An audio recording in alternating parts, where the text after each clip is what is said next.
আমি আর পয়ার ছন্দ গায়ে দরকার নাই। আমার প্রথম উস্তাদ বাউল কিতাব আলী সাহেব, দ্বিতীয় উস্তাদ বাউল সালাম সরকার। আমার বাড়ি নেত্রকোনা সদর, দক্ষিণ বিশেউরা ইউনিয়ন, গ্রাম সিঞ্চাপুর, বর্তমান ঠিকানা নেত্রকোনা, ঢাকা বাস স্ট্যান্ড। এটাই হইল আমার ঠিকানা। তো উস্তাদ গুরু মাতা পিতার কাছে আমার ভক্তিপূর্ণ সালাম, আমার বন্দনা শেষ। কি ভালো হইল না? সময়টা নষ্ট করলাম না। তো পালা দিয়ে দিলেন গুরু এবং শিষ্য। আসলেই আমার কিন্তু কোনো জ্ঞান, বিদ্যা, বুদ্ধি, ভাষা কোনো কিছুই নাই। আমাকে যে কেন মানুষে ডাকে এইটাও কিন্তু আমি জানি না।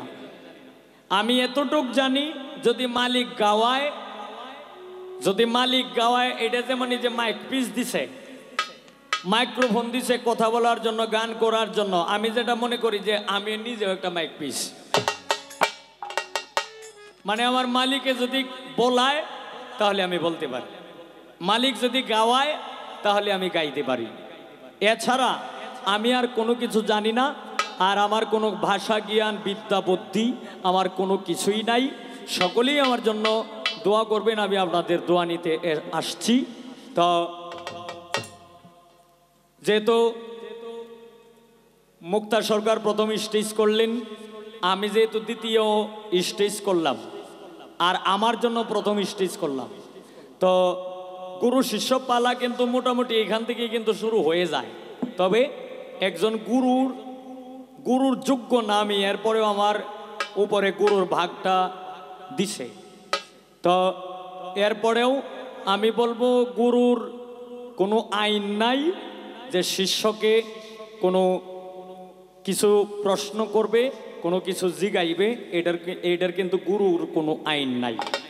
তো গুরু শিষ্য পালাটা আমি যেহেতু গুরুর দায়িত্ব পালন করব, তো গুরু শিষ্য পালাটা আগে শিষ্য থেকেই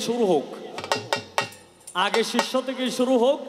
আর যেহেতু রাত্র অনেক বেশি হয়ে গেছে, আমি যেটা মনে করি, প্রশ্নবোধক গানের কোনো দরকার নাই। যা হবে সব কথার মাধ্যমে, নাকি?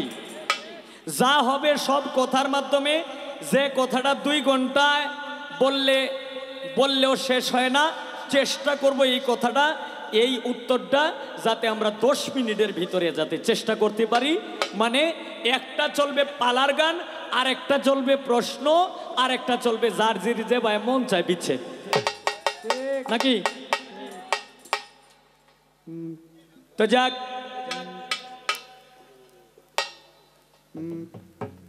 তবে এর মধ্যে একটা পয়েন্ট আছে। পয়েন্টটা হইল, জীবন ভরাত শিল্পীর আর এই প্রশ্ন করি, আজকে আপনারা প্রশ্ন করব। জীবনে এই আচানক কথা তো আর শুনছেন না। আজকে একেবারে নেতাবৃন্দ ওই যে প্রবাসী সহ প্রশ্ন করব। আচ্ছা, একটু বলবেন আমার সঙ্গে সঙ্গে, লিগেল বলবেন, সত্য কথা বলবেন। বাজাইও না, রাখো। বেতন কম দিতাম না, একটিও কম দিতাম না। আমি কি কই তোরা খালি হুনতে গেল। আপনারা একটু বলবেন, 24 ঘন্টায় রাত্র দিন একদিন, এই 24 ঘন্টার মধ্যে আপনারা কতটুক ভালো কাজ করছেন, কতটুক মন্দ কাজ করছেন, এটা হয়তো মানুষের কাছে কইলে বলবেন না, কিন্তু আপনারা তো নিজেরা তো জানেন কতটুক ভালো করছেন, কত মন্দ করছেন। হ্যাঁ, নিজের খবর তো নিজে জানেন। তাই এটা হইলো গানটা জমানোর জন্য। মুক্তা সরকার আমার বোন, এটা হইলো গুরু শিষ্য পালার আগে একটা পয়েন্ট, মানে ফার্স্ট পায়ার। আসল বাড়ির নাই ঠিকানা বন্দনার মধ্যে শুনলাম, বর্তমান ঠিকানা হইল মিরপুর 1 নম্বরে। এরপরে আসল কোনো ঠিকানা যে কোথায় হবে এটার কোনো নিশ্চয়তা নাই। আচ্ছা সরকার, আপনি তো জানেন আপনি কতটুক ভালো করছেন, কতটুক মন্দ করছেন, এটা হয়তো মানুষের কাছে কইলেন না, কইলেও আল্লাহর কাছে কিন্তু ঠিকই জবাব দিতে হবে। আর এইটাও আপনি জানেন যে ভালো কাজ করলে তার হয় শান্তি, আর মন্দ কাজ করলে তার হয় অশান্তি। এটা তো আপনি জানেন। কাজেই এই যে কথাটা যেটা বললেন যে আসল বাড়ির নাই ঠিকানা, আসল ঠিকানা কোথায় হবে এটা আমি জানি না, কিন্তু এটা আমার কাছে কেমন লাগছে, এটা কি আপনার মনের মধ্যে কোনো দুর্বলতা আছে কিনা, এটা হইল আমার পয়েন্ট। এটা আমি জিগাইলাম না, যেহেতু রাত্র 12টার উপরে বাজে, এই কারণে মানুষ যাতে হাসি আনন্দ কান্নার মাধ্যমে যাতে বৈশা থাকে, এই কারণে একটু মানে কইলাম আর কি।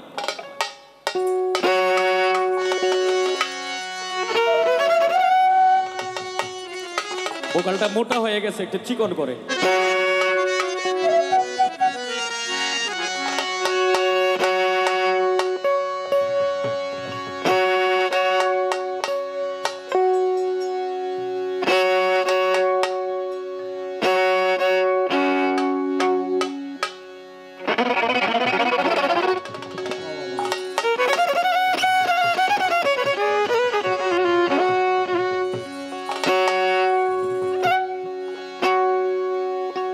ওরে আশেক ভক্তগণের তুমি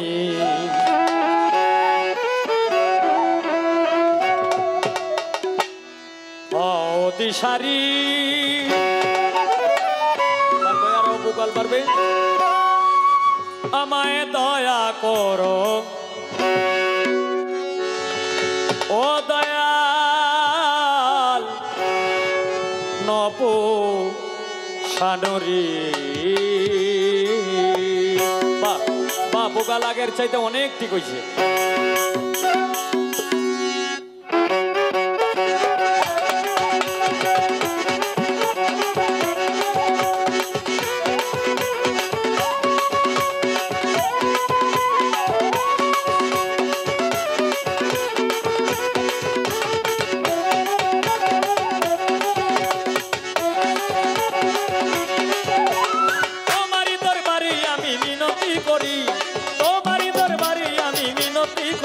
আমায় দয়া করো নপোষানুরে, আমায় দয়া করো সালা পাগলা নুরে, আশেক ভক্তগণের তুমি ও দিশারি, আমায় দয়া করো বাবা দয়াল ভান্ডারী, আমায় দয়া করো বাবা দয়াল ভান্ডারী।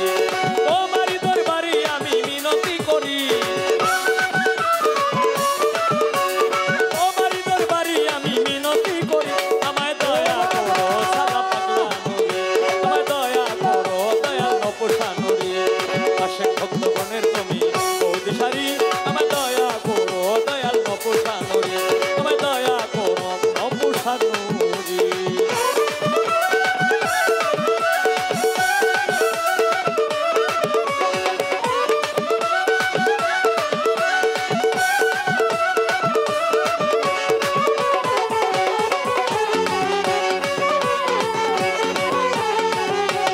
তোমার প্রেমে কত আসে হয়ে যায় পাগল, এবার মতো আর কি আছে তুই নয়নের জল।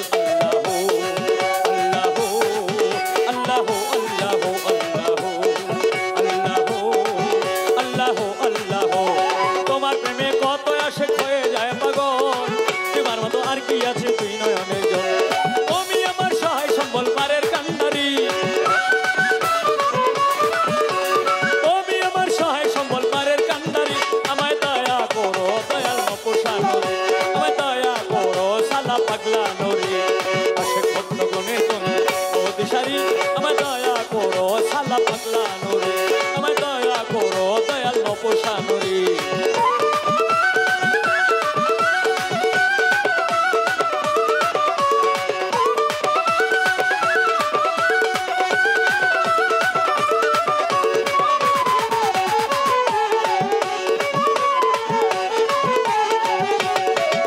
আমার নাই গো করি নাই সাধন ভজন, আর কিছু চাই নাই আমি চাই রাঙা চরণ। আল্লাহ আল্লাহ আল্লাহ আল্লাহ আল্লাহ আল্লাহ আল্লাহ আল্লাহ, হাতে আমার নাই গো করি নাই সাধন ভজন, আর কিছু চাই নাই আমি চাই রাঙা চরণ।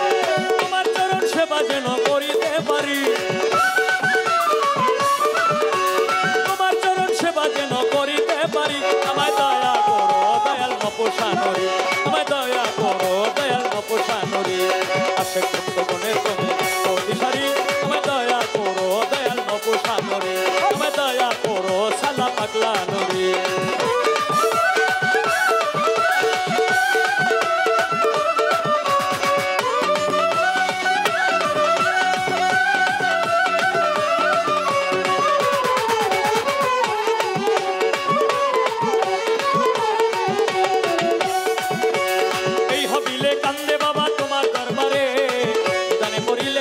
দিও আমারে আল্লাহু আল্লাহু আল্লাহু আল্লাহু আল্লাহু আল্লাহু আল্লাহু এই হবিলে কান্দে বাবা তোমার দরবারে নিদানে করিলে দেখা দিও আমারে গুনাহ কাতা মাফ করিয়া নিও উদ্ধারী গুনাহ কাতা মাফ করিয়া লইও উদ্ধারী আমায় দয়া করো দয়াল নপুষানুরি আমায় দয়া করো দয়াল নপুষানুরি আশেক ভক্তগণের তুমি অধিসারী করো দয়াল নপুষানুরি আমায় দয়া করো সালা পাগলা নুরি তোমারই দরবারে আমি মিনতি করি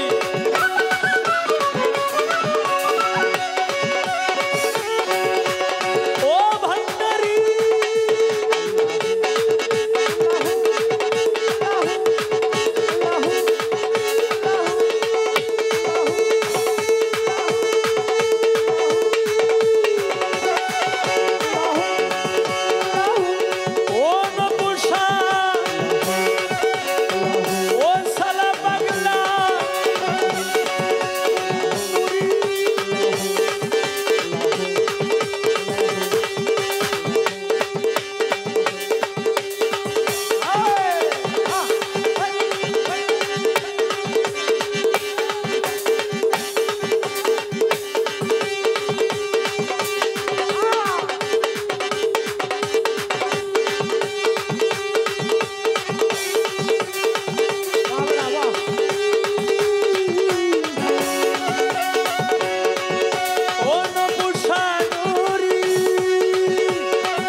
তোমার জীবন গণিতের খাতায় অঙ্ক কষাশি করে মন দেখো হিসাব কি মিলাতে পারো সামনে নববর্ষের সন এলজাবরার অঙ্ক কষা কঠিন বিষয় প্রশ্নের উত্তর যদিও আগে জানা হয় সূত্র জানা আছে যার চতুর সেজন হয় মাইনাস মাইনাস প্লাস করিয়া সুখী হয়ে জীবন প্লাসের সাথে প্লাস যোগ করে দেখো তাতে কিরূপ ধরে এ প্লাস বি হোল স্কোয়ারে দিয়া যোগ আসন এ স্কোয়ার প্লাস বি স্কোয়ারে করো অন্বেষণ 4 গুণ 4 8 প্লাস মহাজনের 10 18তে সিল্লা দিয়া রিপু করো ভস 4 গুণ 6 24-এর ধনে শূন্যস্থান করো পূরণ ইয়াউর শাহের দেনার খাতা রইল অপূরণ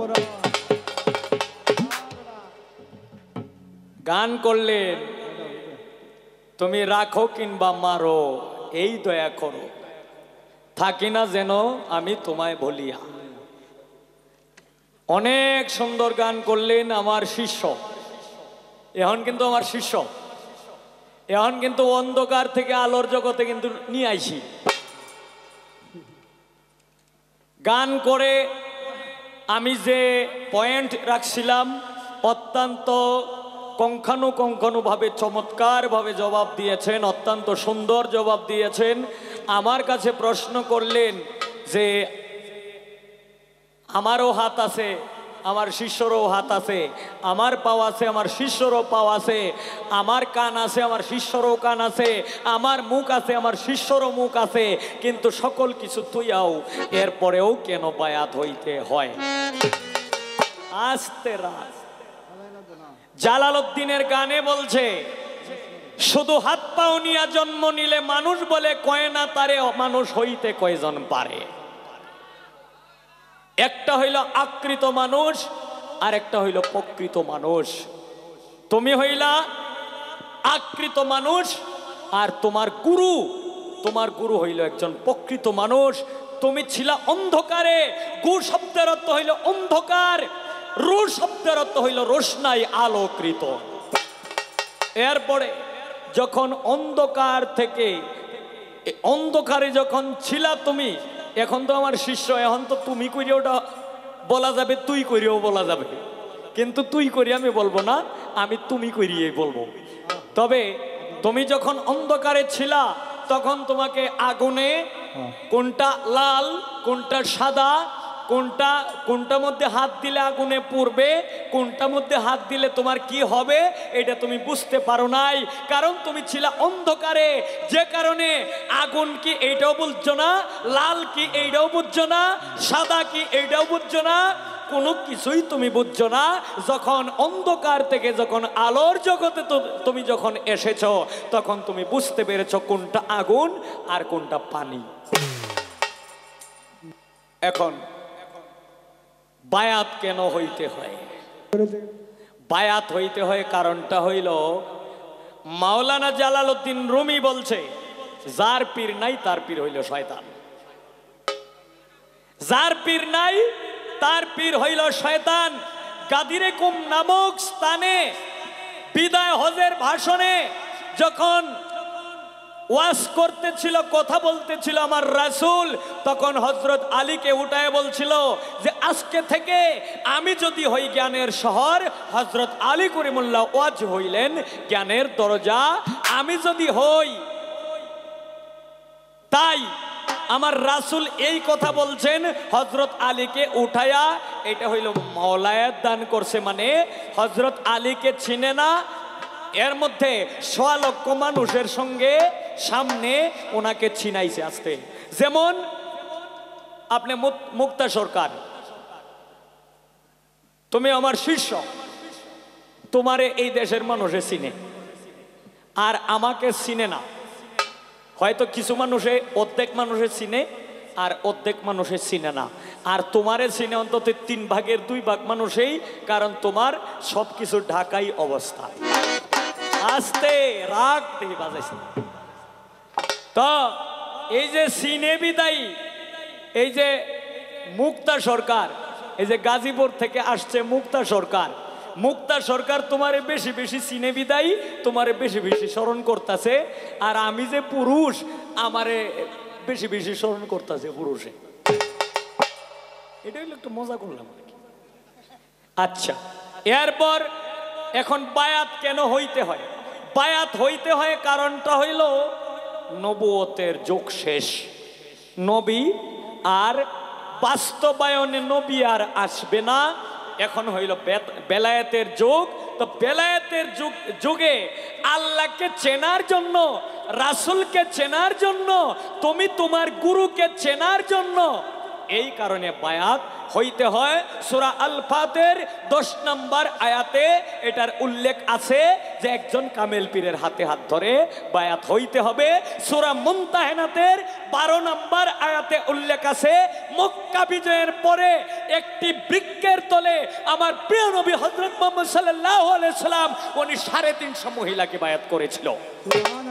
সূরা মায়েদার 35 নম্বর আয়াতে উল্লেখ আছে যে আল্লাহর নৈকট্য লাভ করতে গেলে একজন কামেল পীরের হাতে হাত ধরে বায়াত হইতেই হবে, হইতেই হবে, হইতেই হবে। এখন সেজদা কেন করতে হয়? এই আনই তো ঝামেলাটা।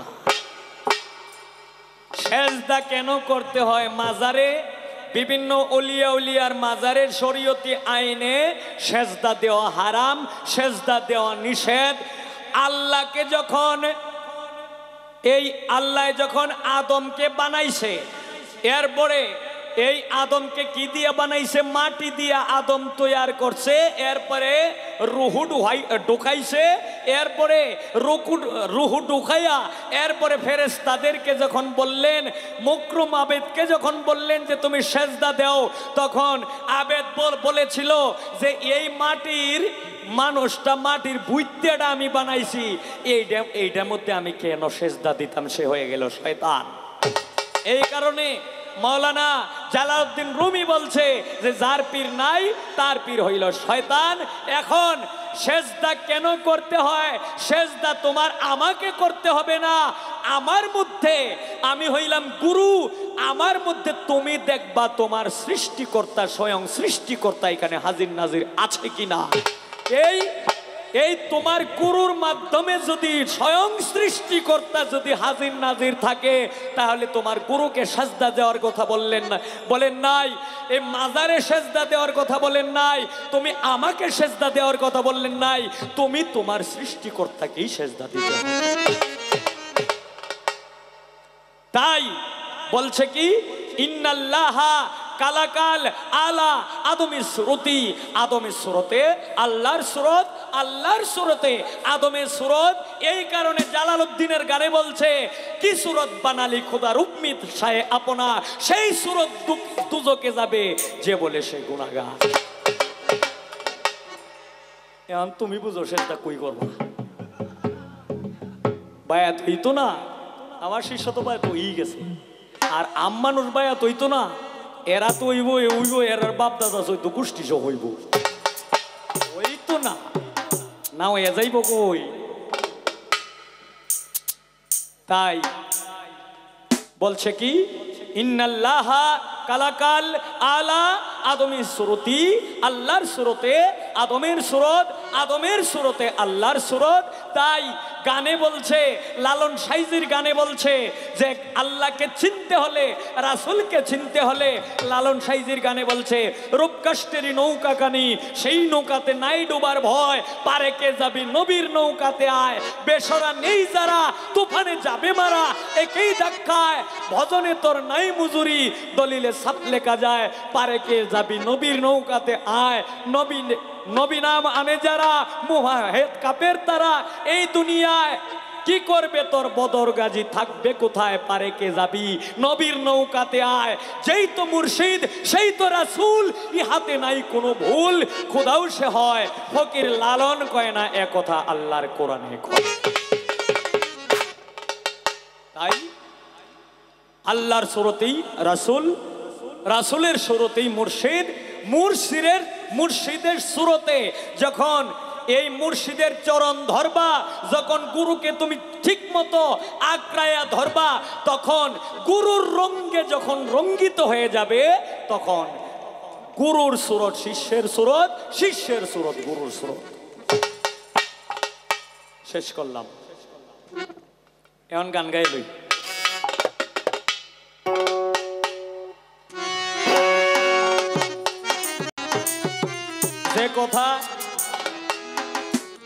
যে কথা 1 ঘন্টায় ফয়সালা দেওয়া যায় না, এই কথা মেইন যেগুলি না বললেই না হয়, এটির ফয়সালা গুলো আমি দেওয়ার চেষ্টা করলাম। এখন তারে তোমার বুঝাইতে হবে, সে যে আমার কাছে আসছে সে কিন্তু অন্ধকারে ছিল, সে বুঝতে পারছে যে অন্ধকারে থাকলে আমার চলবে না, আমার অন্ধকার থেকে আলো জগতে যাইতে হবে। এই কারণে আজকে আমি হইলাম গুরু, সে হইল শিষ্য, সে এই মুহূর্তে যা কিছু কথাবার্তা বলছে সব আমার শিখানো, সব কিছু আমি তারে শিখাইছি, আর না হইলে সে কিন্তু এই কথা বলতে পারত না, এত সুন্দর সুন্দর কথা। তাই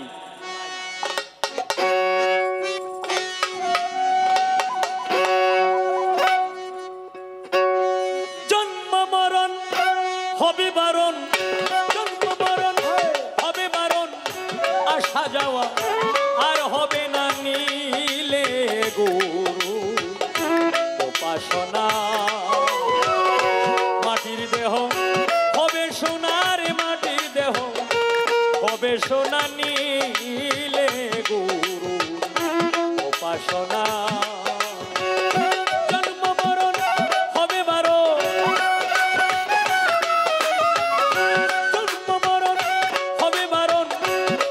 যাওয়া আর হবে না নিলে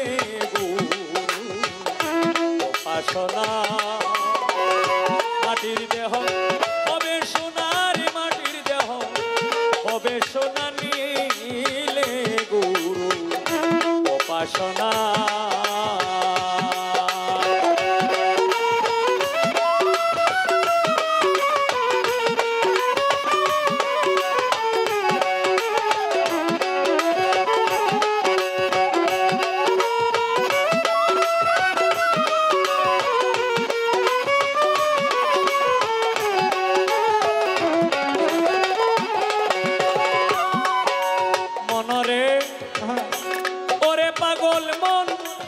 পারবে ওরে লোভী মন মন মন মন মনরে ওরে গুরু যারে দয়া করে দীপ জ্বালাইয়া আধার ঘরে শিখায় তারে অসাধ্য সাধনা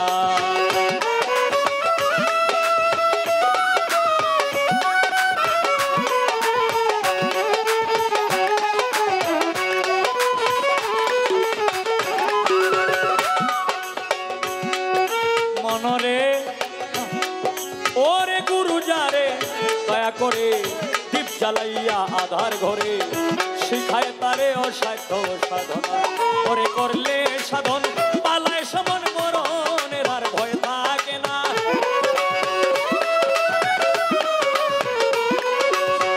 করলে সাধন পালায় সমান মরণের আর ভয় থাকে না নিলে গুরু উপাসনা মাটির দেহ হবে সোনার মাটির দেহ হবে সোনা নীলে ভান্ডারে উপাসনা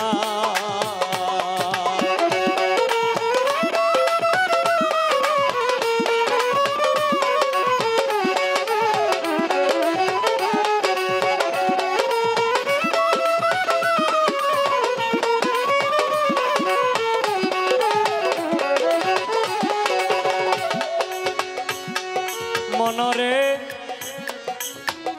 ওরে পাগল মন ওরে লোভী মন মন মন মন মন মন মনরে ও তুই আসিয়া এই মানব কোলে অহংকারে ভুলে রইলে মানব জমিন আবাদ করলে না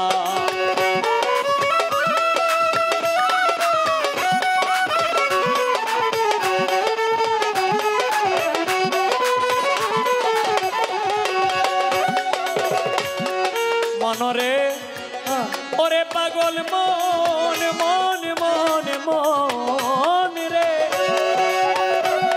ও তুই আসিয়াই মানবী কুলে অহংকারে ভুলে রইলে মানব জমিন আবাদ করলে না ওরে গুরুর দয়া না হইলে তোর সুবৃক্ষে আর ফল ধরবে না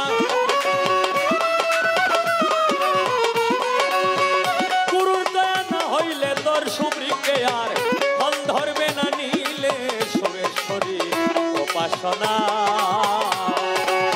মাটির দেহ হবে সোনার মাটির দেহ হবে সোনা নিলে গুরু উপাসনা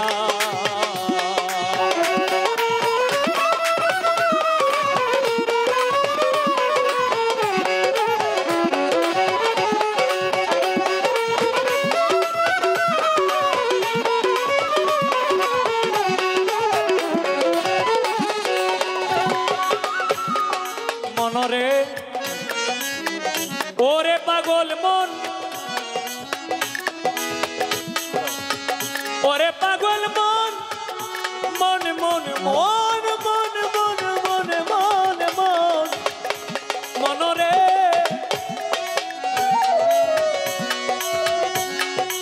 ওরে হরেন্দ্র ছাদ ঘোষাই বলে রাধার মন ভোলে রইলে প্রেম ফুলের মধু খাইলে না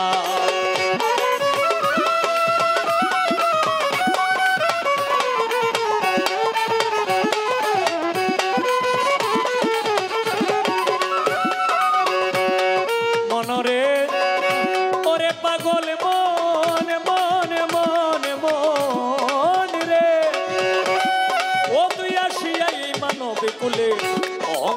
ভুলে রইলে মানব জমিন আবাদ করলে না। ওরে পাগল মন মন মন রে, ওরে হরেন্দ্র চাঁদ ঘোষাই বলে রাধার মন ভুলে রইলে প্রেম ফুলের মধু খাইলে না। ওরে এক বিন্দু পান করলে মধু কাম জ্বালা দেহে রবে না। এক বিন্দু পান করলে মধু কাম জ্বালা দে হেরবে না। নীলে গুরু উপাসনা মাটির দেহ হবে সোনার, মাটির দেহ হবে সোনা। নীলে গুরু উপাসনা জন্ম মরণ হবে বারণ, জন্ম মরণ হবে বারণ, আসা যাওয়া আর হবে না। নীলে গুরু উপাসনা মাটির দেহ হবে সোনার, মাটির দেহ হবে সোনা। নীলে গুরু উপাসনা মাটির দেহ হবে সোনার, মাটির দেহ হবে সোনা। নীলে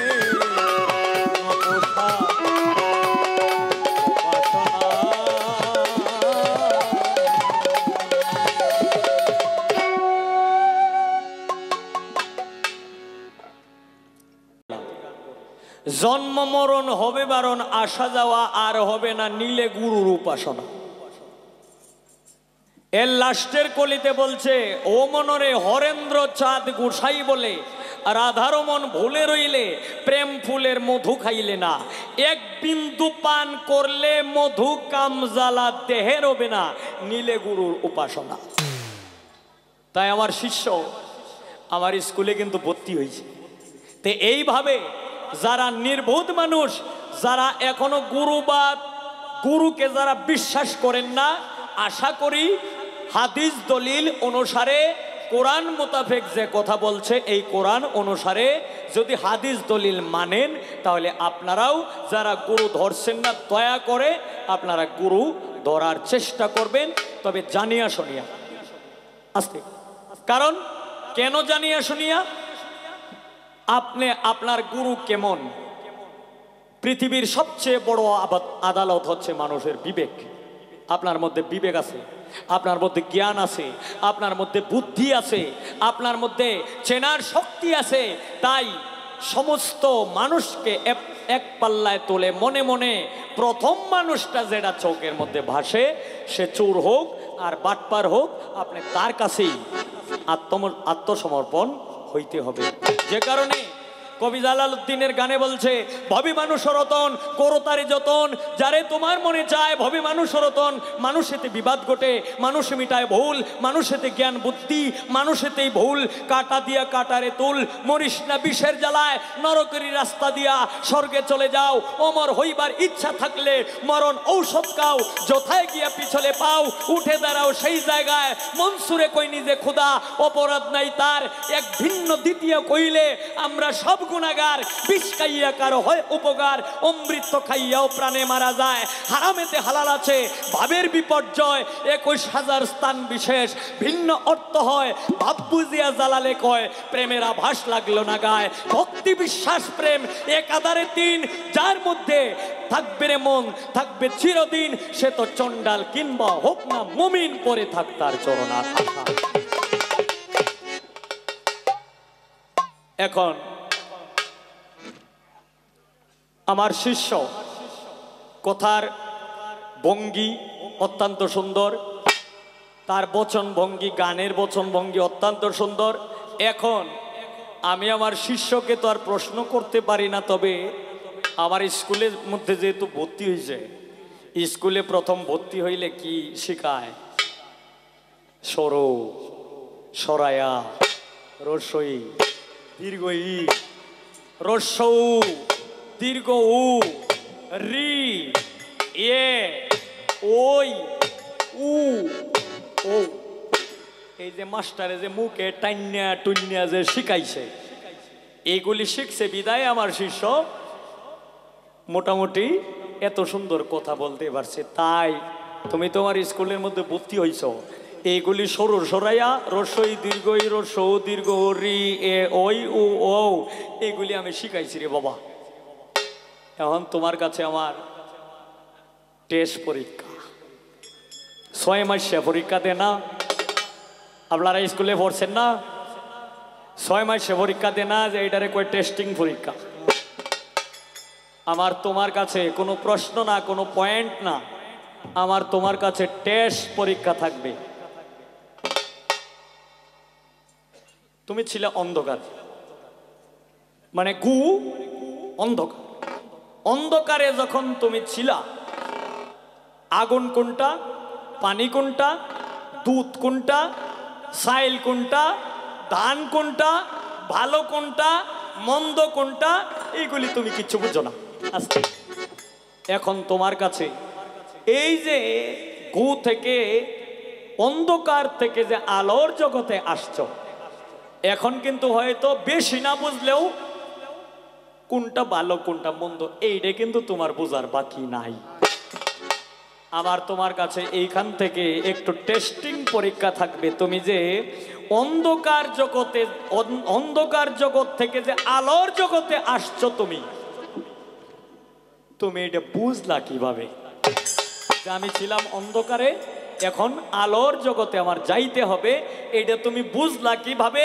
আর অন্ধকার জগতে যে আলোর জগতে আসছো, এইখানে স্টেশন হইল 10টা, 10টার জায়গায় তুমি 9টা স্টেশন পার হয়ে এরপরে তুমি আলোর জগতে আসছো। এখন কোনটা ভালো কোনটা মন্দ এইগুলি কিন্তু তোমার, মানে আমরা আঞ্চলিক ভাষায়, গ্রামের ভাষায় কয় যে 18 মাসে গুরসুলটা কিন্তু গেছে গা।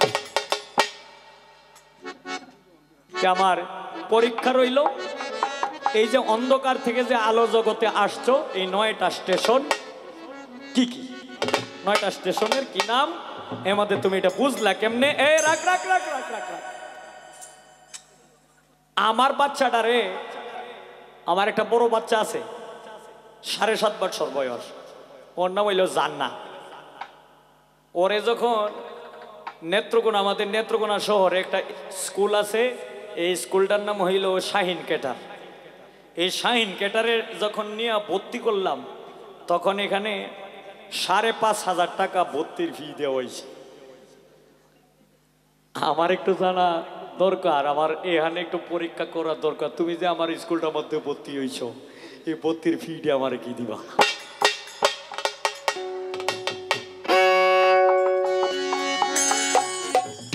কি মজা লাগতেছে না? লাগবো না মানে লাগাই আমি ইনশাল্লাহ।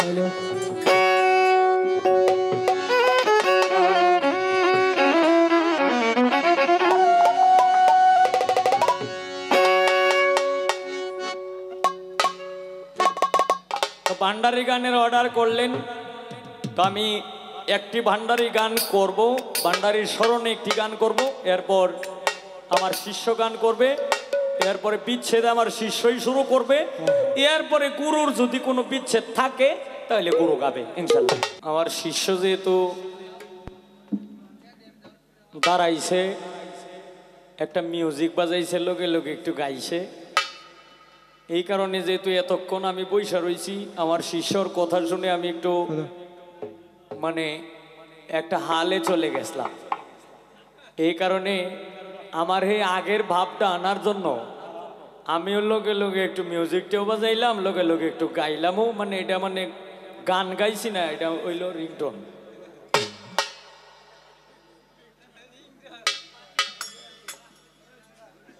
অত্যন্ত চমৎকার ভাবে জবাব দিয়েছে। এর মধ্যে আমি চাইছিলাম ভর্তির ফি, আস্তে বন্ধুগণ,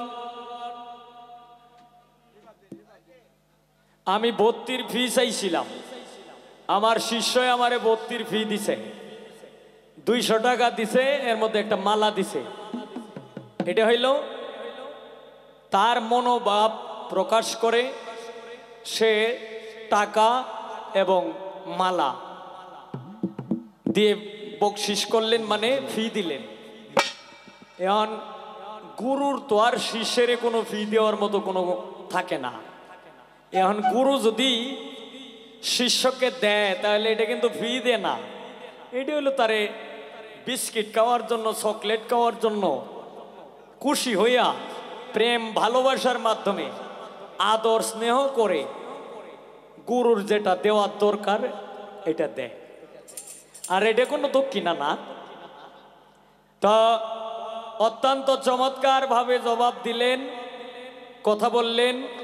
আমি যা টেস্ট পরীক্ষা নিয়েছিলাম, 9টা স্টেশন, 9টা স্টেশনের কথাও বললেন। এরপরে আরো এই 9 স্টেশনের সঙ্গে লাগাইয়া আরো 10 কথা দিয়ে, মানে গুরুর মন যে কিভাবে জয় করতে হয় এই মনোভাবটা আমার শিষ্যর মধ্যে আছে বিদায় কিন্তু সে জবাবটা দিতে পারছে। এখন কিন্তু টেস্ট পরীক্ষা শেষ, পরীক্ষায় কিন্তু পাশ করছে। তো এখন আমাকে প্রশ্ন, মানে আমার কাছে জানতে চাইছে, মানে জানা যেটা প্রশ্ন এইটাই, মানে প্রশ্ন করে হইলে গুরু শিষ্য গুরুর ভাগে যে থাকে তার কাছে জানে। আর যদি গুরুর পালা ছাড়া যদি গায় অন্য কোনো পালা গায় তাহলে এই জানাটাই কিন্তু প্রশ্নের রূপ ধারণ করে। তাই সে জানতে চাইছে যে একজন শিষ্য গুরুর মাথা ফাটাইয়া এরপরে গুরুর কাছে বায়াত হয়েছে, এর কারণ কি?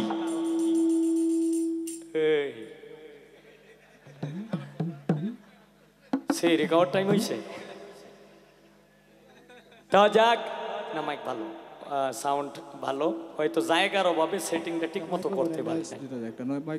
হ্যাঁ, জায়গার অভাবে সেটিংটা ঠিক মতো করতে পারি না। জায়গাটা যদি একটু বড় থাকতো তাহলে সেটিংটা আরো সুন্দরভাবে হইতো।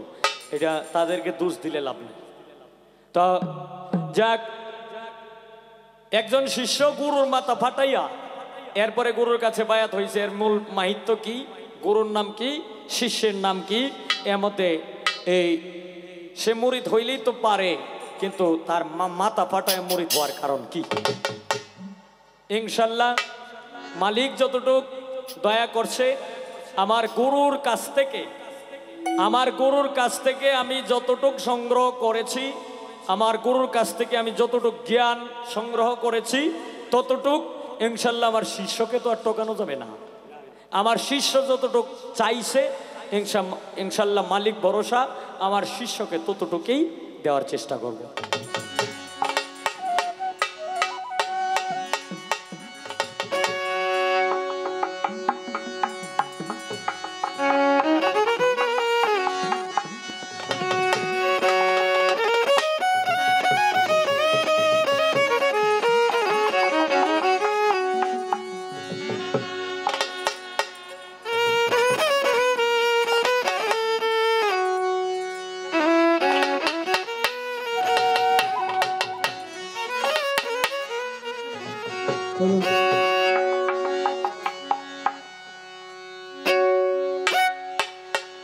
মিছামিছি মূল্য দিস না,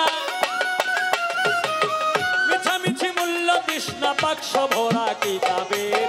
কোরআন পড়ো, তাওহীদ করো, চরণ ধরো মুর্শিদের। কোরআন পড়ো, তাওহীদ করো। মিছামিছি মূল্য দিস না, মিছামিছি মূল্য দিস না, বাক্স ভরা কিতাবের। কোরআন পড়ো, তাওহীদ করো, চরণ ধরো মুর্শিদের। কোরআন পড়ো, তাওহীদ করো।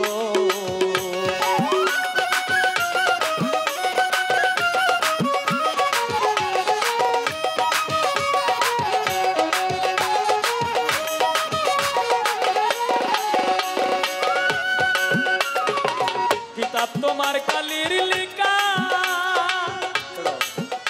ওরে চক্ষু বিনে যায় না দেখা।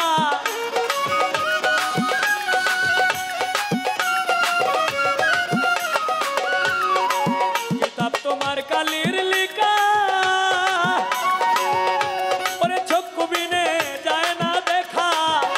কিরে অন্ধ হইয়া রইলি একা, অন্ধ হইয়া রইলি একা, ভাবুক হইয়া পিরিতে। কোরআন পড়ো, তাওহীদ করো, চরণ ধরো মুর্শিদের। কোরআন পড়ো, তাওহীদ করো।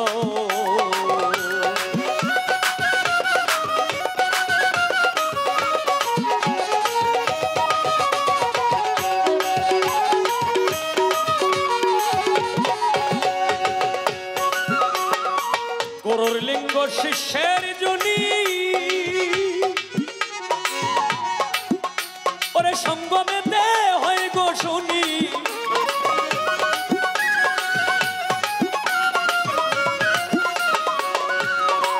গুরুর লিঙ্গ শিষ্যের জনি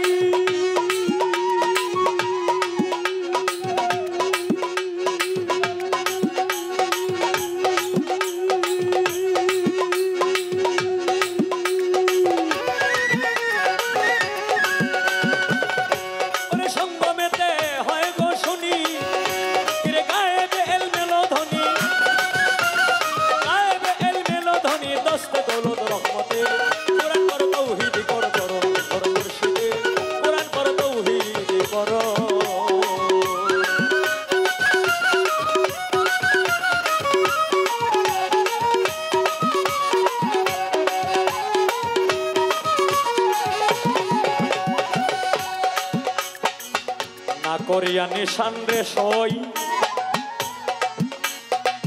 ওরে শিষ্যগুলি তুমি ছাড়বে বা কই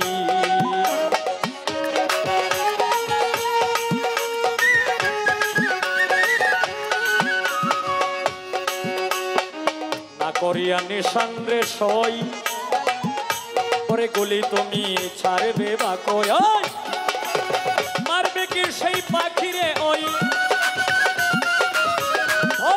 সে পাখিরে ওই পারুক নষ্ট বন্ধকে কোরআন পড়ো তৌহিদ করো চরণ ধরো মুর্শিদের কোরআন পড়ো তৌহিদ করো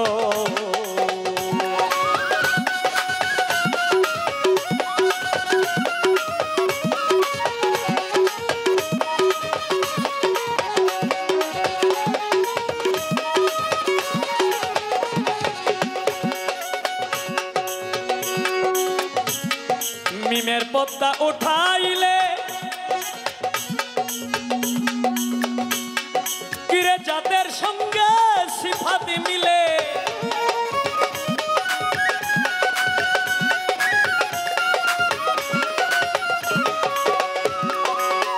মিমের পদ্মা উঠাইলে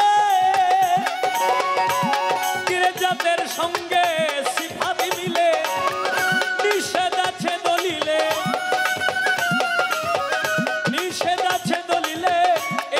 কথা বাতলে কোরআন পড়ো তৌহিদ করো চরণ ধরো মুর্শিদের কোরআন পড়ো তৌহিদ করো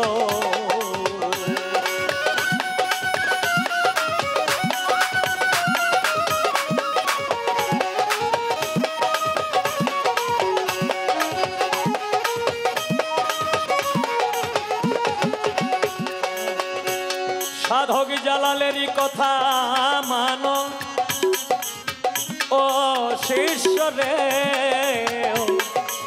ও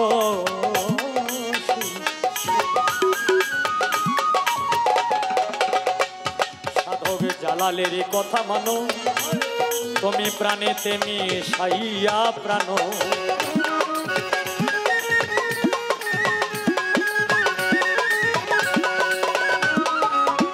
জালালের কথা মানো তুমি প্রাণেতে মিশাইয়া প্রাণ তাহার টেনে আনো তাহার টেনে আনো পদ্মা খুলে শরমে কোরআন পড়ো তৌহিদ করো চরণ করো মুর্শিদের কোরআন পড়ো তৌহিদ করো মিছামিছি মূল্য দিস না মিছামিছি মূল্য দিস না বাক্স ভরা কিতাবে কোরআন পড়ো তৌহিদ করো চরণ করো মুর্শিদের কোরআন পড়ো তৌহিদ করো চরণ করো মুর্শিদের কোরআন পড়ো তৌহিদ করো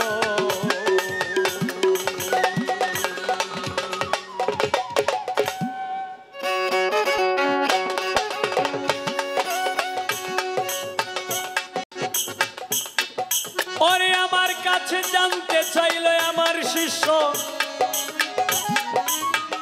এ আসরে তার কথা শুনিলাম বসিয়া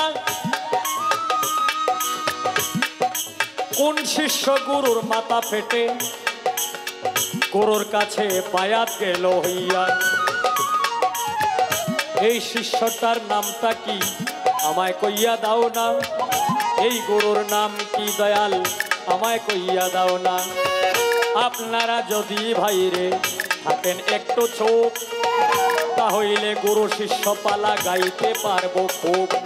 আর যদি আপনারা গানের মধ্যে করেন গন্ডগোল, তাহলে গানের মধ্যে হইতে পারে ভুল।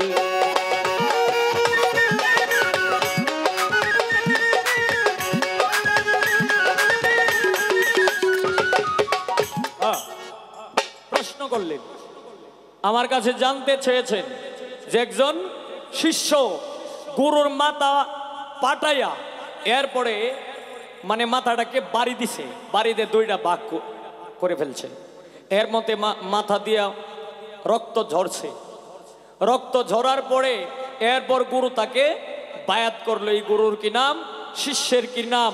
এই গুরুর বাড়ি ছিল জীবনীতে যেটা পাওয়া যায়, এই গুরুর বাড়ি ছিল বাগদাদ শহরে।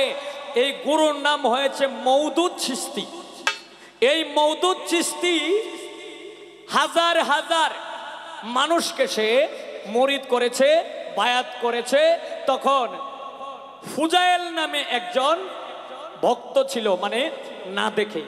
তখন এই ফুজাইল একজন কিন্তু আছে উজাইল নবী, কিন্তু উনি না। কিন্তু এই ফুজাইল নামে একজন এই মওদুদ চিশতির অন্ধভক্ত ছিল, যে মওদুদ চিশতি একজন ভালো একজন পীর, ভালো একজন আল্লাহর অলি। তখন মানুষের কাছ থেকে খবর পায়া এরপরে সে এই মওদুদ চিশতির দরবারে গেলেন।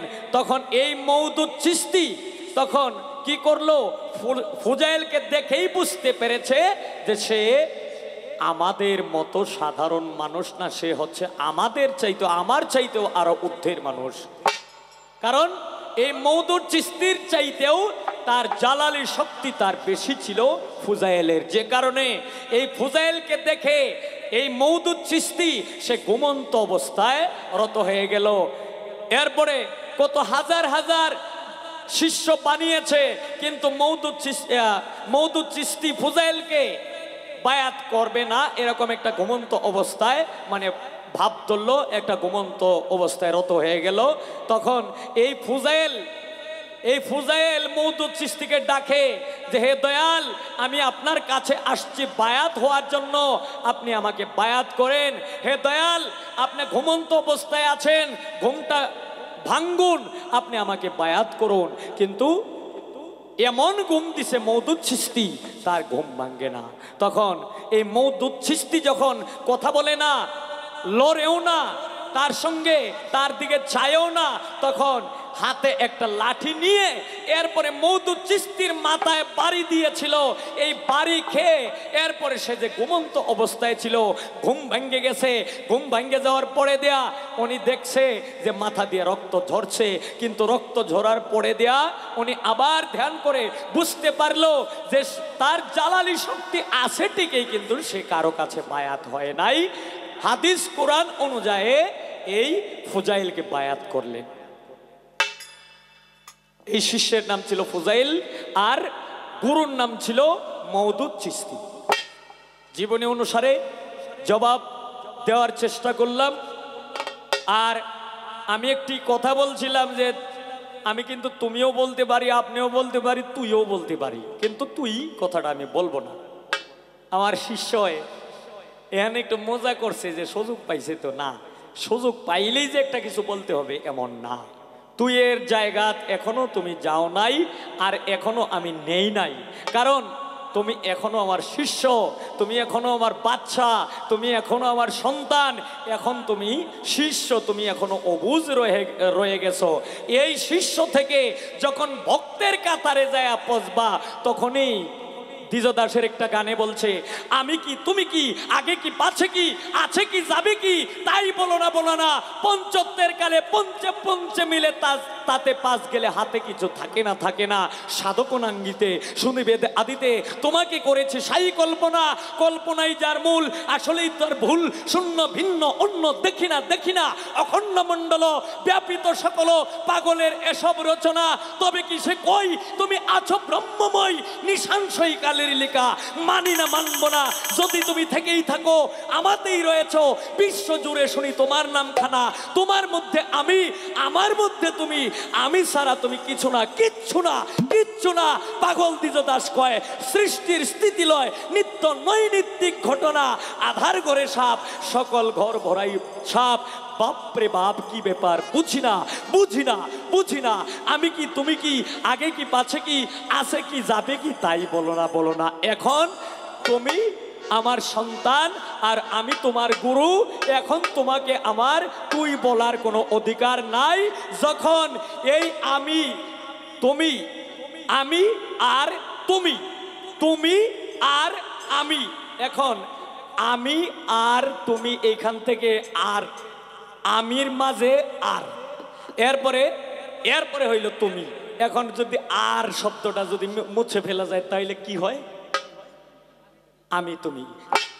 এই আর শব্দটা যখন মুছে যাবে তখন তুমি আমি, আমি তুমি, আমি তুমি, তুমি আমি, তুমি আমি, আমি তুমি যখন গুরুর রঙে রঙ্গিত হয়ে যাবা তখন এই ভক্তের কাতারে চলে যাবা, তখন হবে তুই মই তুই মই।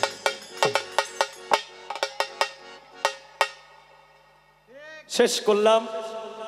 এখন আমার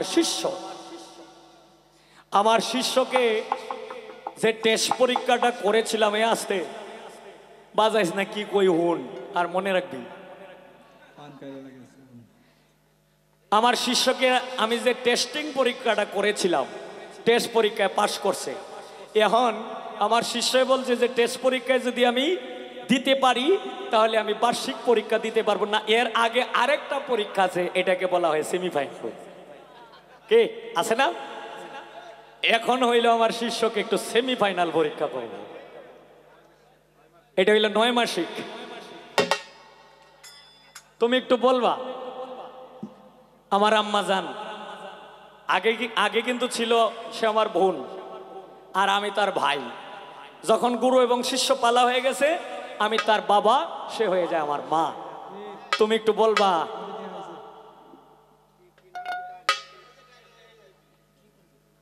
কে? পাগলা বাজার থেকে একজন ভক্ত, নাম কি, ও রফিক ভাই। রফিক ভাই আমার কথা শুনে 200 টাকা দিয়ে বকশিশ করলেন, ধন্যবাদ। তো এখন তুমি আমার সন্তান আর আমি তোমার বাবা, এখন তোমাকে আমার আরেকটু সেমিফাইনাল পরীক্ষা করতে হবে। আরেকজন পাগলা বাজার থেকে একজন ভক্ত, নাম বলে নাই, সেও আমার এই কথা শুনে 100 টাকা দিয়ে বকশিশ করলেন, ধন্যবাদ। পাগলা বাজার, বাংলা বাজার, তাইলে আমি শুনতেছিল পাগলা বাজার,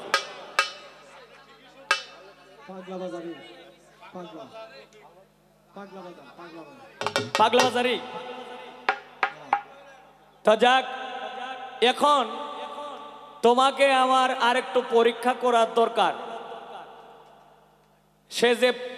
সে যেভাবে জানতে চাইছে, ইনশাল্লাহ যে এই কথা না জানে তার জন্য কিন্তু বিশাল বিপদ।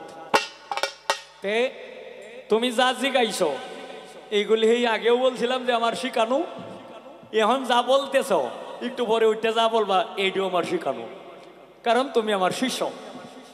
এখন তোমার কাছে আমার একটু পরীক্ষা করার বিষয়, পৃথিবীতে দেখেন যে আসানক কথা কিন্তু জিগাইতেছি, পৃথিবীতে এমনই একজন শিষ্য ছিল, এই শিষ্য আর এমনই একজন গুরু ছিল, কিন্তু গুরুর সঙ্গে এরকম বিষয়াদি হয় নাই। হচ্ছে কি, পৃথিবীতে এমনই একজন শিষ্য ছিল, এই শিষ্য, কথাটা মন দিয়ে শুনবেন, এই শিষ্য যখন তার গুরুমার দিকে যখন দৃষ্টি নিল, তার গুরুমার দিকে যখন দৃষ্টি দিল, আর গুরুমায় তার দিকে যখন দৃষ্টি দিল, তখন এই চোখে চোখে ধর্ষণ হয়েছে। চোখের মাধ্যমে চোখে চোখে ধর্ষণ হয়ে এইখানে 3টা সন্তান জন্ম নিছিল। 3টা সন্তান জন্ম নিছিল, মানে এই গুরুমা শিষ্য, মানে গুরুমার প্রতি তাকানোর সঙ্গে সঙ্গে এই গুরুমা গর্ভবতী হয়ে গেছে। এই গর্ভবতী হয়ে এরপরে এই গুরুমার ঘর থেকে 3টা সন্তান জন্ম নিছে। একটা হইল ছেলে সন্তান, আর একটা হইল মেয়ে সন্তান, আর একটা হইল হিজরা। একটা হইল ছেলে, আর একটা হইল মেয়ে, আর একটা হইল হিজরা। এখন তোমার কাছে আমার একটু জানা দরকার, শিষ্য এমন কি তাকানো তাকিয়েছিল যে তাকানোর সঙ্গে সঙ্গে গুরুমা গর্ভবতী হয়ে গেছে, তার সন্তান জন্ম নিছে 3টা। কিন্তু এই 3টা সন্তানের মাধ্যম থেকে একটা সন্তানকে ডিউটিদার অবস্থায় রেখেছিল। আমি একটু জানতে চাই এই শিষ্যের কি নাম? এর মধ্যে এই গুরুমার নাম বলতে হবে না, গুরুর কি নাম যদি সম্ভব হয় তাইলে তুমি বলবা, আর সম্ভব না হইলে বলা দরকার নেই। যতক্ষণ ফালাস চলবো, আমার শিষ্য যা জিগাইব সব আনকমন, আমিও আজকে যা জিগাবো সব আনকমন।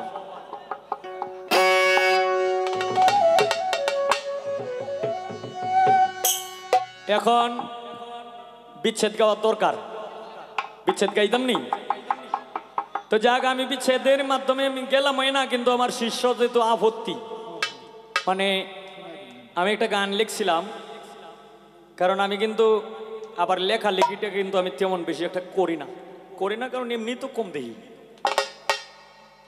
কারণ এটা হইলো যারা দেখে তাদের জন্য হইলো লেখালেখি। আর আমি যদিও দেখি কম আর বেশ, যদিও 2-1টা গান লিখি, একটা গানের পিছনে দেখা যায় 15 দিন, 1 মাস, 1.5 মাস, 2 মাস সময় যায়। কে লেগে যায়? এখন তো মানুষ 5 মিনিটেই কিন্তু গান লিখেলাই তারে, 10 মিনিটেই কিন্তু লিখেলাই তারে। তা আমি কিন্তু 4-5টা গান একদিনই লিখেলাই তারে, কিন্তু আমি কিন্তু আবার এত পারি না।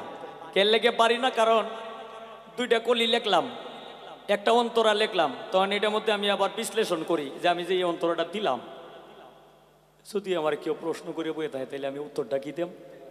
তখন এটা ফাল্টাই লাগাই আরেকটা, তখন আরেকটা যে লাগাইলাম, আবার জ্ঞান অনুসারে চিন্তা করি যে আমি যে এটা দিলাম, পরে যদি আমার কেউ প্রশ্ন করে বয়ে থাকে তাহলে এটা তো আমি জানি না, আরেকজনের কথা যে আমি দিলাম, যেটা আমি জানি এইটা দিই। এইভাবে 15 দিন, 1 মাস, 2 মাস সময়ে যায়।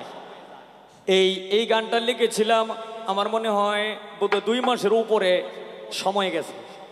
গানটা লেখার কারণ হইলো ওই যে আমার শিষ্য যে গানটার কথা বললেন, এই গানটা লেখার পিছনে কারণ হইলো আমি কিন্তু আবার একটু সাইডটা একটু মানে এই যে ডাইন বাম সাইডটা, যেটা আমি কিন্তু সত্য কথা বলতেছি, এটা কিন্তু আমার খেয়াল থাকে না, খেয়ালটা খুব কম থাকে। আবার সামনের সাইড যতটুক দেখা যায় এতটুক যদি চিনার মতো কায়দা থাকে তাইলে আমি চিনতে পারি। আবার অনেক সময় দেখা যায় যে গানের মধ্যে বসলে আমি আমার বাবাকেও কিন্তু অনেক সময় আমি চিনতে পারি না। এটা আমার মানে অন্তরের যে কথাগুলো এটা আমি বলতেছি, কিন্তু এই সাইড ডাইন বাম কিন্তু খেয়ালটা খুব কম থাকে। এরপরে আবার একলা আবার চলাফেরা করতে পারি। এখন দেখা গেছে যে একটা বাজারের ভিতরতে গেলাম, একটা এই সাইডেও স্টল, এই সাইডেও স্টল, তখন দেখা গেল এই যে দেলোয়ার ভাই, যে দেলোয়ার ভান্ডারে আমার যে আনছে, এখন দেলোয়ার ভাই দিয়ে দেয় যেমন আবার গুছ হয় না যায়, এই একটা স্টলের মধ্যে বামে দেয় নাইলে ডাইনে দেয় পয়সা রয়েছে, আর আমি কিন্তু সামনের দিকে খেয়াল করে যাইতেছি। আমি তো আগেই কইছি যে আমার সাইড খেয়াল কম থাকে। তখন দেলোয়ার ভাই আমি যাওয়ার পরে দেয়া একটা মন্তব্য শুরু করলো, আরো এই স্টলটার মধ্যে আরো 8-10 জন লোক বয়ে রয়েছে। হ্যাঁ, কবিল সরকার যে এখান গেল, আমি যে পয়সা রয়েছি আমার যে দেখলো না, আর দেখে যে চিনলো না, কিন্তু আসলেই যে আমার কম দেখা যায় এটা তো সলারাই বুঝে না। যদি বুঝতো তে আর এই সমালোচনা কি করলো হয়, কিন্তু যারা জানে এরা কিন্তু কোনো সময় মন্তব্য সমালোচনা করে না, কয় এই এটা এটা এটা কানা মানুষ, এটা চোখকে দেয় না, এটা এটা কানা তো কানা, এরা চোখকেও দেয় না। এই কারণে মনের যন্ত্রণায় লিখছিলাম যে আসলে আমি তো কানা, তো পৃথিবীতে সবাই কানাস্তে, সবাই পৃথিবীতে কানা, এমন কোনো মানুষ নাই যে তার মধ্যে কোনো কানা নাই। কেউ হচ্ছে ভালোর দিকে কানা, কেউ হচ্ছে খারাপের দিকে কানা। এই মানুষের মধ্যে হাজার হাজার কোটি কোটি পশম আছে, তে কোটি কোটি যদি পশম থাকে তাহলে কোটি কোটি ছিদ্রও আছে। কানার আরেক নাম হইল ছিদ্র। তাই আমি লিখছিলাম যে আসলে সবাই ভালো, আমি নিজেই ভালো না।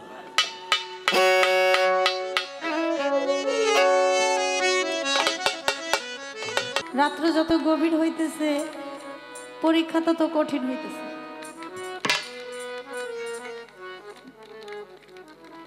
গুরুর শিষ্য, শিষ্যের চোখের কি পাওয়া,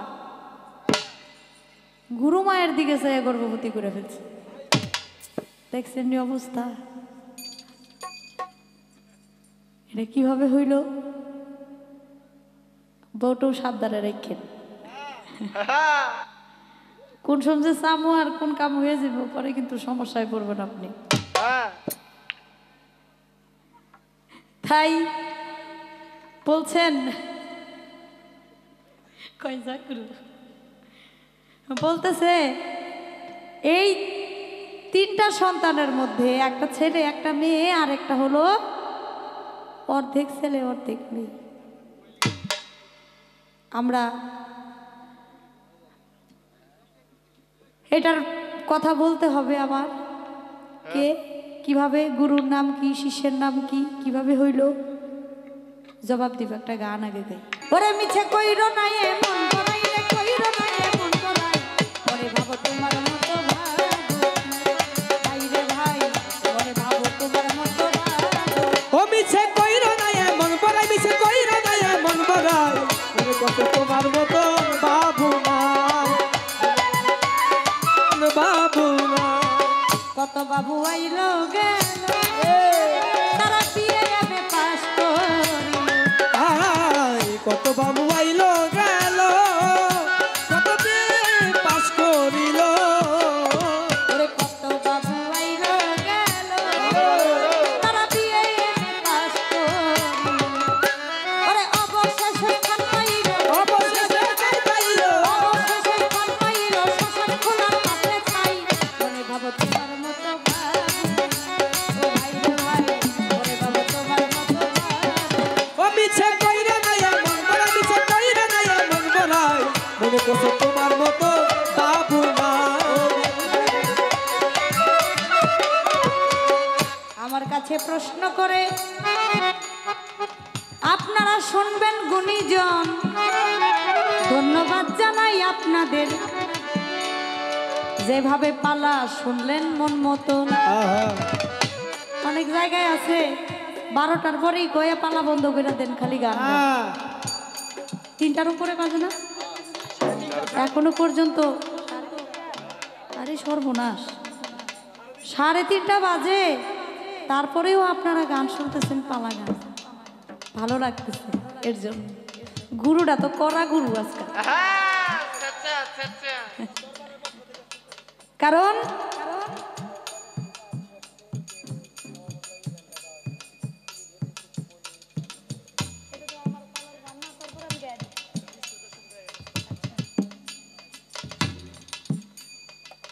অনেক সুন্দর করে কথা বলতেছে, ওনার কথার সাথে, ওনার গায়কির সাথে, ওনার অঙ্গভঙ্গির সাথে সব কিছুই মিল আছে।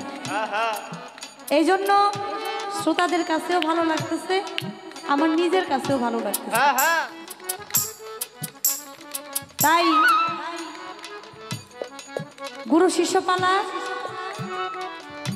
আপনারা শুনছেন মনোযোগ সহকারে, ধন্যবাদ জানাই। আমার কাছে একটি প্রশ্ন করেছেন, আমার কাছে প্রশ্ন করেছেন, জীবনী অনুসারে বলতে হবে, বড় পীর আব্দুল কাদের জিলানী, মাহবুবে সুবহানী, কুতুবে রাব্বানী, গাউসে সামদানি, শেখ মহিউদ্দিন বড় পীর আব্দুল কাদের জিলানী রহমাতুল্লাহ আলাইহি। তার 4 জন স্ত্রী ছিল। 4 জন স্ত্রীর ঘরে 49 জন পোলাপান ছিল। 22 জন ছিল মেয়ে আর 27 জন ছিল ছেলে। আল্লাহর ওলির ঘটনা তো অনেক কেরামতি হয়। বড় পীরের একজন অনেক ভক্ত ছিল। এক ভক্তের মধ্যে একজন নাম ছিল তার আবু সানা। এই আবু সানা একটু বেশি জালালি নজর ছিল তার।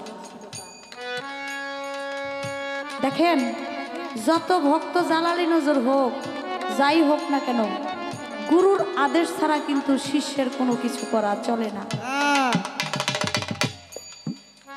আমার কোনো গুণ ক্ষমতাই নাই আপনার স্ত্রীর আমি গর্ভবতী বানিয়ে দেবো যদি আপনি আমারে কৃপা না করেন। আপনারা শুনছেন সিরাজ সাইজি বলছিল, সিরাজ সাইজির নাম শুনছেন না? আমাদের দরবেশ লালন সাইজি, ওনার গুরু হলো সিরাজ সাইজি। সিরাজ সাইজি একদিন বাড়ির থেকে যাইতেছে, বাড়ির থেকে যাওয়ার আগে তার স্ত্রীরে বলছিল, একটু পরে আমার বাড়িতে লালন আসবে, আসলে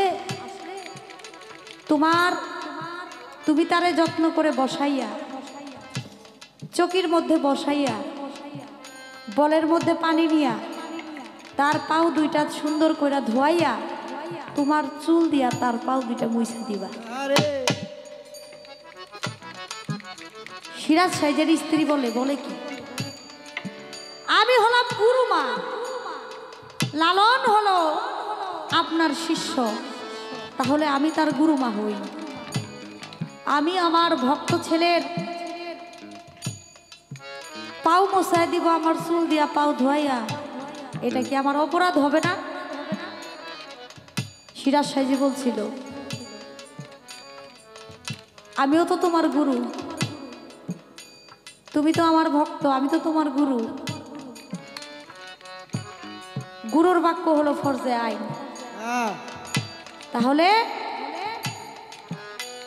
কি হবে না হবে তা জানি না, তোমারে যেটাও আদেশ করছি, ভক্ত গুরু যদি মানো, গুরু হয়ে হোক আর স্বামী হয়ে হোক, আমার আদেশ তোমাকে পালন করতে হবে।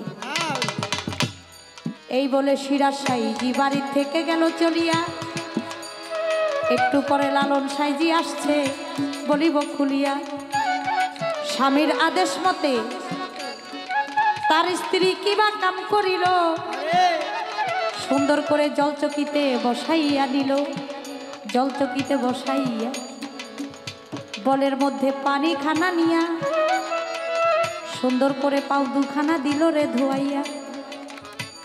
মাথার কেশ খুলে পাও দুইটা যখন মোছায়, মোছা শেষ হইল যখন, মাথাও উঁচু করে লালন সাইজির দিকে চায়, দেখে এইখানে লালন নাই। সিরাজ সাইজি নিজেই বসা, সবারে জানাই, গুরু শিষ্যের ভাবের কথা কে বুঝিবে ভাই, কে বলিব ভাই রে, কে বুঝিবে ভাই রে, কে বুঝিবে ভাই।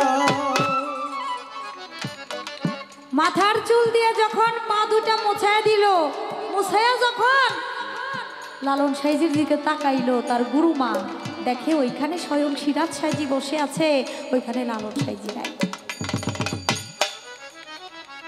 গুরু ভক্তের এমনই তো খেলা বাবা।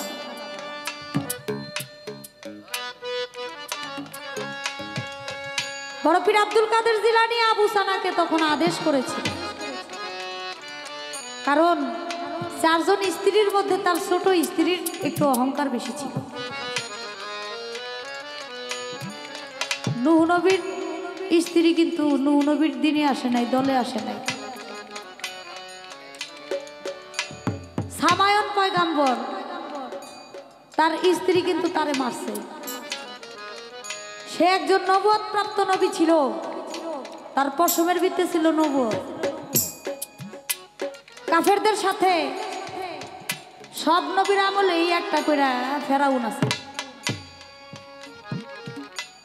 এই কাফেরদের সাথে তার স্ত্রীর একটা গোপন কথা শুনতে খারাপ লাগে বাবা? ধন্যবাদ আপনাদেরকে। তারপরে 2-3টা বিচ্ছেদ একসাথে গেল। এখন ওই সামাউন পয়গম্বরের স্ত্রী ছিল একটু ইহুদি টাইপের। কাফেরদের সাথে আস্তে পিছে বসে বসে তো গল্প করা যাবে না, কিন্তু কানে আসলে কিন্তু কথা ভুলে যাই। আস্তে কথা বলবেন, অনুরোধ রইল। সামায়ন পয়গম্বরের স্ত্রী কাফেরদের সাথে একটু আলাপচারিতা করত। ঘরে কি হইতো না হইতো সব কিছু কাফেরদের সাথে বলে দিত। সামায়ন পয়গম্বরে অনেকবার মারার চেষ্টা করছে, কিন্তু সে মরে নাই। তো কাফেররা বলছে সামায়ন পয়গম্বরের স্ত্রীকে, এই তোমার জামাইরে এতবার মারলাম, তোমার জামাই দি মরে না, হ্যাঁ এর মরণটা কোন জায়গায়? তার স্ত্রী বলে মরণ যে কোন জায়গায় আছে আমি নিজেও জানি না। এটা কোনো কথা বললা? আরে স্বামী স্ত্রী, স্ত্রীর সবকিছু স্বামী জানে, স্বামীর সবকিছু স্ত্রী জানে, আর তোমার জামাইয়ের মরণটা কই এটা তুমি জানো না, এটা কোনো কথা? এই খবরটা যদি আইনা দিতে পারো তোমারে 10,000 স্বর্ণ মুদ্রা দিব। কই তাই? ওই হো আচ্ছা। কাছে গেছে, সামাইন পয়গম্বরের কাছে গিয়া মিষ্টি আলাপ করতেছে। স্বামী, আমি আপনার স্ত্রী, আমার সব কিছু আপনি জানেন, কোথায় কি আছে আপনার সব কিছু আমি জানি, কিন্তু একটা জিনিস আপনি আমার কাছে গোপন রাখছেন, এটা কি মানা যায় বলেন? সে তো আল্লাহর নবী, সে বলে আমি তোমার কাছে কি গোপন রাখলাম? কই হ গোপন রাখছেন। কই কি? কই এতবার আপনারে মারার চেষ্টা করলো, আপনি মরলেন না, আল্লাহ আপনারে বাঁচাই দিছে। আপনার মৃত্যুটা কিভাবে, মরণটা কোন জায়গায়? সামাইন পয়গম্বর বিশ্বাস করে তার স্ত্রীকে বলেছিল, দেখো আমার যে গায়ের মধ্যে পায়ের মধ্যে যে বড় বড় পশম আছে, পশমের মধ্যে আল্লাহ নবুয়ত দিয়ে দিছে। এই পশমে পশমে যদি কেউ গিট্টু দেয় তাহলে আমি মারা যাব। এই খবর গিয়া কইছে কাফেরদের কাছে। কাফেররা কইতেছে পশমে পশমে গিট্টু দিলে মরে গেলে তোমার 10,000 টাকা, 10,000 স্বর্ণ মুদ্রা দিই, তুমি এই কামটা করো, কারণ আমরা তো তার কাছে যাইতে পারবো না। তখন তার স্ত্রী পশমে পশমে গিট্টু দিয়া তারে বাইরা দিচ্ছে। নূহ নবীর স্ত্রী নূহ নবীকে মানে নাই। নূহ নবী বলছিল আমার এখানে উঠো, এখানে যদি উঠো, নূহ নবীর স্ত্রী না, এটা হলো লূত নবীর স্ত্রী, সরি বেয়াদবি মাফ করবেন। লূত নবীর স্ত্রী, সে লূত নবীর কথা শুনতো না। আল্লাহ যখন লূত নবীরে বলছে যে এখানে তো অপকর্ম হয়, ওই আমলে পুরুষে পুরুষে জানা হইতো, লূত নবী বলছিল আল্লাহ আমি তাদেরকে কথা শোনাইতে পারতেছি না, আপনি তাদেরকে ধ্বংস করে দেন। তখন আল্লাহ বলছিল লূত নবীকে, আমি এই শহরটাকে উল্টায়া দিব, এই শহরটাকে আমি উল্টায়া দিব, তুমি একটা কাজ করবা, আমার ফেরেশতা যাবে, ফেরেশতার পাখার মধ্যে ভর কইরা তোমরা তোমার পরিবার সহ তোমরা চলে আইসো। লূত নবীর স্ত্রীকে লূত নবী বলছিল শোনো, আল্লাহ যখন শহরটা উল্টায় দিব তখন পিছনের দিকে চাইতে পারবা না, পিছনের দিকে চাওয়া নিষেধ, পিছনের দিকে চাইতে পারবা না। লূত নবীর স্ত্রী এখনো পর্যন্ত প্রমাণ আছে, লূত নবীর স্ত্রী লূত নবীর কথা বিশ্বাস না করে সে পিছনের দিকে চাইছিল, আজও পর্যন্ত তারা লবণের মূর্তি বানায় রাখছে। যাকে বলে লোহিত সাগর, যাকে বলা হয় লোহিত সাগর, সেই সাগরের পার তারা লবণের মূর্তি এখনো পর্যন্ত সেই নিশানা আছে, মূর্তি বানায় রাখছে। আর এত অলি আল্লাহর স্ত্রী, সবাই একরকম থাকে না। তার স্ত্রীর মধ্যে একটু অহংকার ছিল। এতজন আপনার এত এই ঘরের ভিতরে, এই স্ত্রীর ঘরে এতজন পোলা পান, আর আমার ঘরে মাত্র 2-3 জন পোলাপান। আপনি আমার ঘরে আর সন্তান দিলেন না, আর সন্তান হইল না আমার ঘরে। বড় পীর বলছিল তোমার এত সন্তানের দরকার কি? এই দুনিয়ার আমার যত ভক্তবৃন্দ আছে সবাই তো তোমার সন্তান। তার মনের মধ্যে আরো আশা ছিল, আরো যখন আশা ছিল তখন তার শিষ্যরে আদেশ করছিল যে আমার স্ত্রীর এত শখ, ওর দিকে একটু চাও। কামটা করছিল বড় পীরই, কিন্তু চাইছিল হইল তার শিষ্য। এর মধ্যে একটা সন্তান হয়েছিল, যে হলো আমরা বলি তৃতীয় লিঙ্গের। এই ছিল কথা। আরে আবার বড় পীরের চাইয়াও এরকম বানাই দিছে, আউলিয়ার ওই ওর একটা তরিকার মালিকই বানাই দিছে শেখ বাহুদ্দিন, যাকে বলে অর্ধেক পুরুষ অর্ধেক মেয়ে। আল্লাহর একজন অলি, বড় পীরের দুয়ার বরকতে হইল সে শেখ বাহুদ্দিন। নকশাবন্দি তরিকার মালিক যাকে বলা হয়, এটা বড় পীরের, এটা অলি আল্লাহর কেরামতি। বেশি বলবো না, সময় আস্তে আস্তে ঘড়ির কাঁটা অনেক হয়ে গেছে, আমি আর প্রশ্ন করলাম না। যতটুকু সম্ভব আমরা একটু মিলেমিশে এখন আমরা গান গেয়ে যাই। ও মিছে কইরা না এমন বড়াই, মিছে কইরা না এমন বড়াই, মনে করছে তোমার মতন বাবু নাই, মনে করছে তোমার মতন বাবু নাই।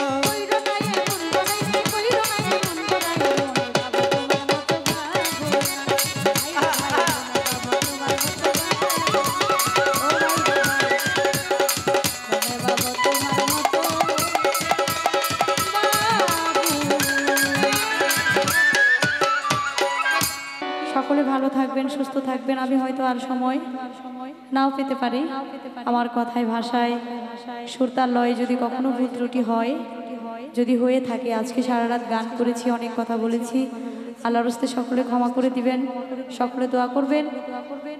ধন্যবাদ যে কথা বললেন, যে গান করেছেন আমার শিষ্যকে, আমার শিষ্য তথাস্থ, আমার শিষ্য তথাস্থ, মানে এটা হইল সংস্কৃত ভাষা। মানে গীতার যে একটা গ্রন্থ আছে গীতা, এই গীতার ভাষায় হইল তথাস্থ, আর বাংলা ভাষায় হইল আমার শিষ্য অনেক ভালো। তো ধন্যবাদ। পালাগান শেষ, সোনার বাংলাদেশ, আমারও পালাগান শেষ। এখন উকিল মুন্সি সাহেবের গানের কথা বললেন 2টি, তো এই গান করে আজকের মতো অনুষ্ঠান সমাপ্তি ঘোষণা করব। ধন্যবাদ সকলকে।